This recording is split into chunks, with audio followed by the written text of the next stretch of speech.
Dalam upaya konservasi lahan gambut, Badan Restorasi Gambut dan Mangrove Indonesia (Sumsel) melakukan penerapan Siswo 2.0 di wilayah Padang Sugihan, Banyuasin. Pemeliharaan dan pembahasan gambut kembali dilakukan oleh Badan Restorasi Gambut dan Mangrove Indonesia wilayah Sumsel bagi para konservator dan tim penyuluh di wilayah Kabupaten Banyuasin. Selain membuat sekat kanal pengairan guna menjaga intensitas air dalam tanah, wilayah yang sudah disekat kanal akan dilakukan pendataan dengan menggunakan aplikasi Siswo 2.0.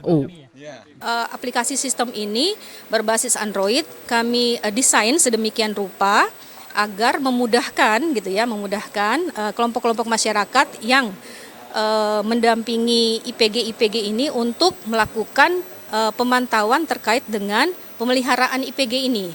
Jadi setiap pembangunan IPG itu kan dilakukan oleh kelompok masyarakat. Nah, kelompok masyarakat inilah yang nanti akan kita beri bimbingan teknis bagaimana cara menggunakan atau mendownload sistem aplikasi yang berbasis Android ini.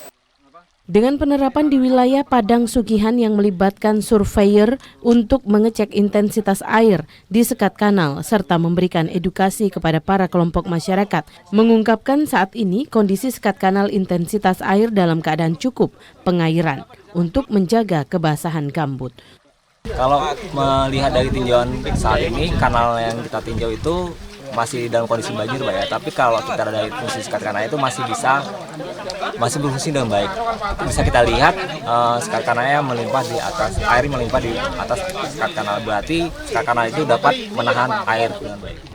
Masyarakat juga mengharapkan dengan adanya sosialisasi dan penerapan sekat kanal, implikasi dari penerapan aplikasi Siswo dapat mencegah kebakaran lahan gambut seperti tahun sebelumnya. BRG ini tentunya sangat berterima kasih gitu. Semoga nanti ke depan kita tetap berlanjut agar kiranya hutan di daerah sini tidak terbakar untuk masa yang akan datang gitu. Adi Gunawan, TVRI Sumsel melaporkan.